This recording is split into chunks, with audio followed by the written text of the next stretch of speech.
உங்கள் favourite TV ஷோக்களை இனி miss பண்ண தேவையில்லை. ZEE5 இல் முற்றிலும் இலவசமாக காணுங்கள். இங்கேயும் எப்பொழுதும். உன் குழந்தை என் குழந்தைன்னு பிரிச்சு பேசிட்டு இருக்கிற. நம்ம குழந்தைடி. இல்ல, இது நம்ம குழந்தைலாம் இல்ல, உன் குழந்தை.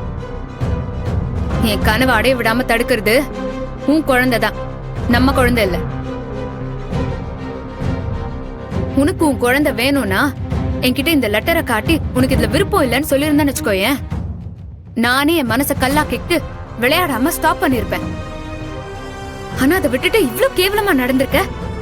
என்ன நடந்துச்சுனே தெரியாம கோவமா பேசிட்டு சரியா? இதுக்கு மேல என்ன நடக்கணும்டா? அதான் சுயநலத்துக்கு எல்லாமே நடத்தி முடிச்சிட்டல, அப்புறம் என்ன நடக்கணும்? உனக்காக நான் எவ்வளவு பண்ணிருக்கேங்கிறத நீ மறந்துட்டல. ஐயோ ஆண்டாள், கொஞ்ச நேரம் ரிலாக்ஸ் ஆகுங்க. வயித்துல புள்ளைய வச்சுக்கிட்டு இப்படி டென்ஷன் ஆகாதீங்க. ஆண்டாள், கோவத்துல வார்த்தையை விடாதீங்க, கொஞ்சம் பொறுமையா பேசுங்க. ஒரு நிமிஷம் இருக்கீங்களா? எனக்கு உன்னை எவ்வளவு பிடிக்குமோ அதே அளவுக்கு கபடியும் பிடிக்கும்னு உனக்கு நல்லாவே தெரியும்ல. ஒரு நிமிஷம் நான் சொல்ற கேள்றி. நான் கேக்குறதுக்கு முதல்ல நீ பதில் சொல்லு. உனக்கு தெரியுமா தெரியாதா? தெரியும்.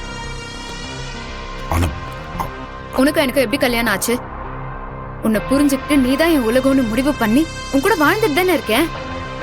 அப்புறம் நீ மட்டும் ஏன் வாழ்க்கையை கெடுக்கணும்னு நினைச்ச? சத்தியமா நான் அப்படி நினைக்கலடி.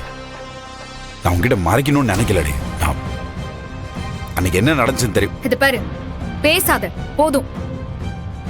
எல்லாரையும் கொல்ல நினைச்ச அப்பாக்கும் என் கனவை கொல்ல நினைச்ச உனக்கும் என்ன வித்தியாசம்? உன்னை நம்ப ஆரம்பிச்சு ஒரு நாளாவது உனக்கு நான் பிடிக்காத விஷயத்த செஞ்சிருப்பேனா? இல்ல உனக்கு பிடிச்ச விஷயத்த தான் நான் செய்யாதன்னு சொல்லிருப்பேனா?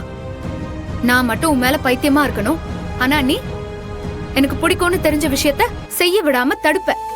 அதுவும் உன் சுயநலத்துக்காக. ஏய் சத்தியமா இல்லடே. இந்த பிள்ளை போதும்னு சொல்லிட்டேன். போதும். என் கழுத்துல நீ விருப்பம் இல்லாம தாலி கட்டினப்ப கூட உன்னை பார்க்கும்போது எனக்கு தப்பாவே தோணல. ஆனா இப்போ உன்னை பார்க்கும்போது எனக்கு அருவருப்பா இருக்கு. உன்ன மாதிரி ஒருத்தனுக்கு பொண்டாட்டியா இருக்கிறத நினைச்சாலே என் உடம்புல எண்ணெய ஊத்தி நானே கொளுத்துக்கணும்னு தோணுது. ஏய் ஐயோ ஆண்டாள், என்ன நீ எதுக்கு பிள்ளை பேசிட்டுக்கிற? என்ன நினைச்சு ஏது நினைச்சுன்னு முதல் கேளுடி. அது கேட்காம சும்மா பேசிட்டே இருக்கிற. இந்த ஆண்டாளு நான் முதல்ல என் பேர் சொல்லி கூப்பிடுறத நிறுத்து. நீ என் பேர் சொல்லி கூப்பிடும் போது என் காதுல நெருப்ப கரைச்சு ஊத்துற மாதிரி இருக்கு. உன் வாயில இருந்து என் பேர் வரதே அசிங்கம்னு நினைக்கிறேன்டா. நான் இந்த நிமிஷத்துல இருந்து நீ எனக்கு புருஷனும் இல்ல, நான் உனக்கு பொண்டாட்டியும் இல்ல. வாழ்க்கையில நான் செஞ்ச மிகப்பெரிய தப்பு உன்னை கல்யாணம் பண்ணிக்கிட்டதுதான்.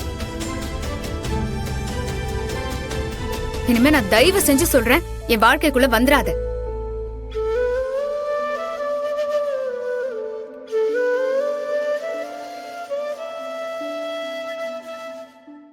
ZEE5 ஆப்பை டவுன்லோட் செய்து அனைத்து எபிசோடுகளையும் இலவசமாக பாருங்க.